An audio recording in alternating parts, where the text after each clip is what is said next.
Amigo é muito mais do que alguém pra conversar, alguém pra abraçar.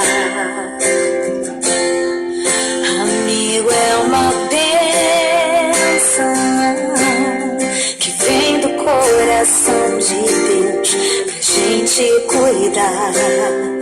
É assim que você